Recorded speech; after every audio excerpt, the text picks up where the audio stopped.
Okay, here is a short video for those of you who may have had trouble installing InStat on your Macs. There's another program from GraphPad that you can try called Prism, and I'll show you how to analyze statistically the data you might get, and this is water activity data.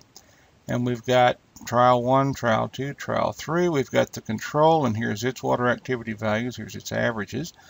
Here's variable 1 and its 3 water activity values, and variable 2 with its 3. Now, in order to use Prism, you have to go to graphpad.com and download the trial version. And once you install it and open it, it will look like this as soon as I get it open. There it is.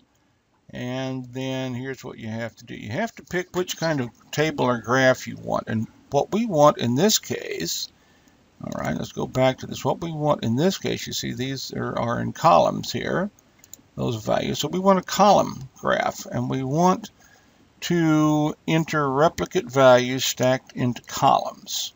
All right, so that's what we're going to do. And we're going to say create that, and there's our table. And so if we go back, remember that group A was our control, and group B was variable 1, and group C was variable 2. All right, so now we can go and enter the values. All we have to do is go back and copy these, and then we will paste them into Prism right here, and there we go. So now we've got our data entered, and that's reflected right here. This is highlighted. It says data 1. Now we have to do the analysis, and here's the analysis grouping. This is compare two groups. Well, we don't have two groups, so we can't do a t-test. We want to do analysis of variance. So that's this little icon right here. It's just compare 3 or more groups. You can do one-way ANOVA, the Kruskal-Wallis test, or some other things. So here's what we're going to do. We're going to click on this, and it says, yes, there's no matching or pairing. We want to use analysis of variance. Then we have to go to the next one. There's going to be, we're going to compare the mean of each column with the mean of every other column. That's what we want there. And then options, correct for multiple comparisons. The Tukey test is recommended, and we go OK. All right, and there's our result. Now this is just the analysis of variance table, but what it tells us is that the p-value for this analysis that we just did is 0.0016. If our standard is p less than 0.05, this clearly is significant. So something is different from something else, but we don't know what yet.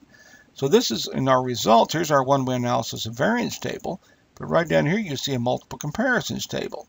So we click on that, and this tells us really what we want to know. The control versus variable 1, not significantly different. Control versus variable 2, yes, that is different. Variable 1 versus variable 2, that's different. Okay, so the first comparison was not different. The other two were different.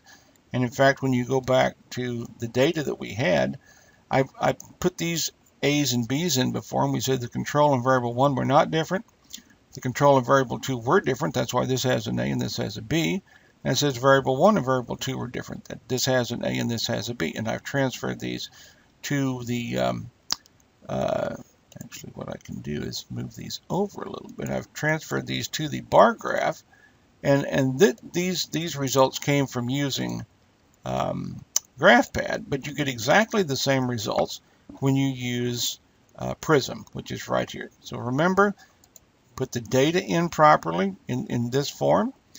Then you'll do the analysis up here with this little icon, and that will give you this table, which tells you, what the p-value for everything is. But what you want is this multiple comparisons table right here. And it's this part of it right there that tells you everything you need to know. Then you go through that whole thing of lining up the means from large to small.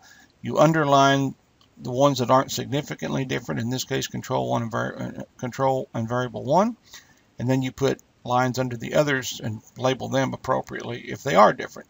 So that's actually how you can use a free trial of Prism, from GraphPad, to actually do the statistical analysis. And for those of you who have Macs, hopefully this will work if the InStat example did not work. And also, by the way, I should tell you that if you get stuck on this, use their GraphPad help right here, the user's guide, is very useful. In fact, it took me about 20 minutes or so to figure this out. And once you figure it out, once you figure out what kind of data you want, what kind of table you want to make, then it's all very, very simple.